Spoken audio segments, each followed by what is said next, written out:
আমরা ভাবছি বাংলার রাজনীতিতে কেবল সরকার বদলায়, কিন্তু নেপথ্যে নিঃশব্দে বদলে গেছে ভারতের রাজনীতির সংজ্ঞাই।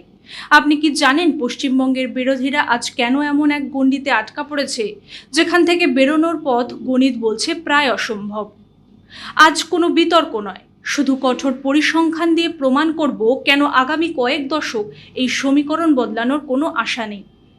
নমস্কার, আমি চন্দ্রিমা, মাধ্যমের আরেকটি ভিডিওতে আপনাকে স্বাগত। বাংলার রাজনীতিতে আজ যে পরিবর্তন আমরা দেখছি তাকে অনেকেই কেবল একটি নির্বাচনী হারজিত হিসেবে দেখছে, কিন্তু আপনি যদি পরিসংখ্যানের গভীরে যান তবে দেখতে পাবেন এটি একটি দীর্ঘমেয়াদী রাজনৈতিক বিবর্তনের চূড়ান্ত রূপ। আসুন আগে পশ্চিমবঙ্গের বিধানসভার ভেতরটা দেখে নিই। বর্তমানে বিরোধীদের মোট বিধায়ক সংখ্যা ৮৬ জন। আপাত দৃষ্টিতে এটি একটি মিশ্র বিরোধী পক্ষ মনে হলেও ধর্মের চশমায় তাকালে এক চাঞ্চল্যকর সত্য সামনে আসে।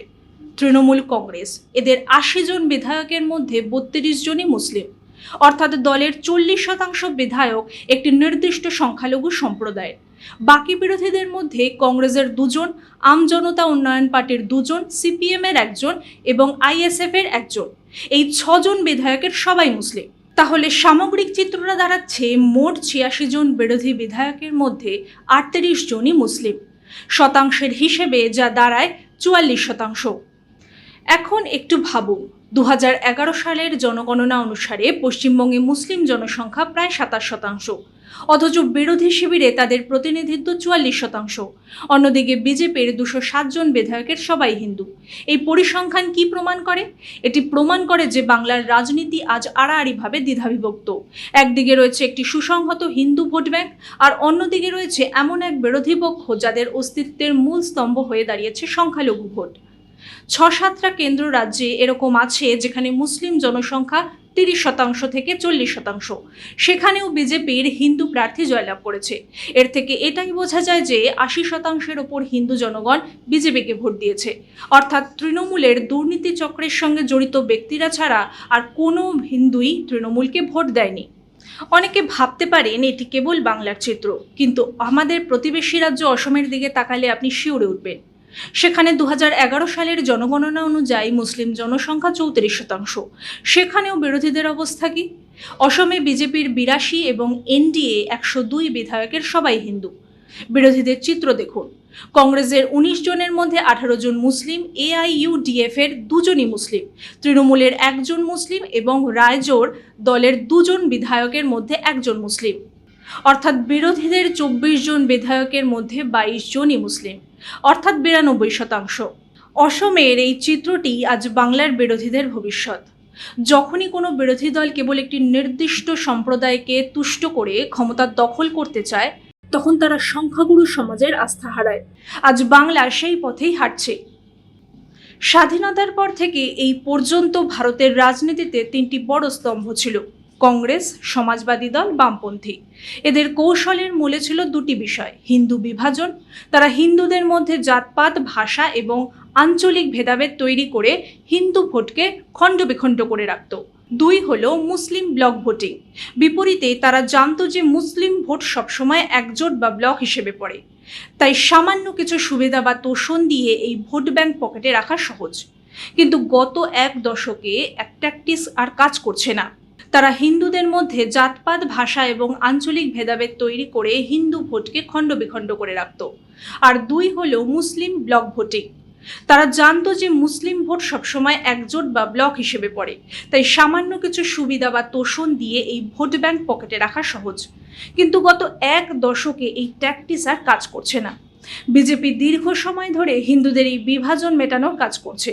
তারা দলিত, ওবিসি ও আদিবাসীদের মধ্যে এই চেতনা ছড়িয়ে দিয়েছে যে জাতের নামে বিভক্ত থাকলে আপনারা কেবল ভোট ব্যাংক হিসেবেই ব্যবহৃত হবেন, কিন্তু একজোট হলে আপনারা হবেন ক্ষমতার উৎস, সরকারের নিয়ন্ত্রক। উত্তরপ্রদেশের মুখ্যমন্ত্রী যোগী আদিত্যনাথের সেই বিখ্যাত উক্তি বাটেঙ্গে তো কাটেঙ্গে সকল হিন্দুদের মনেই বিশেষভাবে দাগ কেটেছে। বিরোধী পক্ষ সবসময় বিজেপিকে সাম্প্রদায়িক বা মেরুকরণের রাজনীতি করার দায় অভিযুক্ত করে, কিন্তু পরিসংখ্যান বলছে অন্য কথা। মেরুকরণ শুরু করেছিল তারাই যারা ২৭% ভোটকে ভিত্তি করে বাকি ৭৩% মানুষকে অবজ্ঞা করেছিল। বিজেপি আজ যে ২০৭টি আসনে জিতেছে তার প্রতিটিতে হিন্দু ভোটাররা একজোট হয়ে ভোট দিয়েছে। কেন? কারণ তারা বুঝেছে যে তাদের শিক্ষা, চাকরি এবং সুরক্ষার চেয়ে ইফতার পার্টি বা ইমাম ভাতা শাসক দলের কাছে বেশি গুরুত্বপূর্ণ হয়ে উঠেছিল। এই দীর্ঘদিনের পুঞ্জীভূত ক্ষোভই আজ হিন্দুদের মধ্যে একটি শক্তিশালী রাজনৈতিক প্রাচীর তৈরি করেছে। এই গাণিতিক বিশ্লেষণের সবচেয়ে গুরুত্বপূর্ণ অংশ হলো ভবিষ্যৎবাণী। আগামী 50 বছরে কেন বিরোধীদের পক্ষে হিন্দু ভোট ফিরে পাওয়া প্রায় অসম্ভব, তার 3টি কারণ রয়েছে। এক, আস্থার সংকট। যখন কোনো দলের 44% থেকে 92% বিধায়ক একটি নির্দিষ্ট ধর্মের হয়, তখন স্বাভাবিকভাবেই সাধারণ হিন্দু ভোটারদের মনে এই প্রশ্ন জাগে, এই দল কি আমার ধর্মীয় উৎসব বা আমার অধিকার রক্ষা করবে? 2, মুসলিম আইডেন্টিটি পলিটিক্স। তৃণমূল বা কংগ্রেসের মতো দলগুলো এখন এমন এক জায়গায় দাঁড়িয়ে আছে যেখানে তারা না পারবে মুসলিম তোষণ ছাড়তে, না পারবে হিন্দুদের কাছে ফিরে আসতে। তোষণ ছাড়লে তাদের অবশিষ্ট ভিত্তিটুকু ধসে পড়বে, আর তোষণ বজায় রাখলে হিন্দু ভোটাররা তাদের পরিত্যক্ত দল হিসেবে গণ্য করবে। আর 3, সব থেকে শেষ এবং গুরুত্বপূর্ণ পয়েন্ট হলো বিজেপির শক্তিশালী ক্যাডার বেস। বিজেপি কেবল ভোট পায়নি, তারা প্রতিটি বুথে একটি হিন্দু পরিচিতি তৈরি করে ফেলেছে। এই পরিচিতি একবার তৈরি হয়ে গেলে তা ভাঙা অত্যন্ত কঠিন। পরিশেষে এটাই বলতে হয়, পরিসংখ্যান কখনো মিথ্যে বলে না। 86 জন বিরোধী বিধায়কের মধ্যে 38 জন যখন মুসলিম, তখন এটি আর কোনো ধর্মনিরপেক্ষ রাজনৈতিক লড়াই থাকে না। এটি হয়ে দাঁড়ায় একটি নির্দিষ্ট গোষ্ঠীর স্বার্থ রক্ষার লড়াই। বাংলার মানুষ এবার বুঝে গেছে যে উন্নয়ন আর সম্মানের লড়াইয়ে জেতার একমাত্র উপায় হলো একজোট হওয়া। বিরোধীদের এই পরিসংখ্যানই প্রমাণ করছে যে তারা ক্রমশ প্রান্তিক হয়ে পড়ছে। তারা এখন কেবল একটি বিশেষ সম্প্রদায়ের প্রতিনিধি হিসেবেই ইতিহাসের পাতায় নাম লেখাতে চলেছে। বিজেপির এই জয় কোনো সাময়িক ঝড় নয়, এটি একটি দীর্ঘস্থায়ী পরিবর্তন। বাংলার রাজনীতিতে হিন্দু ভোট ব্যাংক আজ একটি বাস্তবতা, যা উপেক্ষা করার ক্ষমতা কারণ নেই। আপনার কি মনে হয়, এই পরিসংখ্যান কি আগামী দিনে আরও বদলে যাবে, নাকি বিরোধীরা চিরতরে মুসলিম লীগের মতো একটি সাম্প্রদায়িক ব্লকে পরিণত হবে? আপনার মতামত নিচে কমেন্টে অবশ্যই জানান। ভিডিওটি ভালো লাগলে শেয়ার করুন, যাতে সত্য পরিসংখ্যান সবার কাছে পৌঁছয়। সজাগ থাকুন, মাধ্যমের পাশে থাকুন। নমস্কার।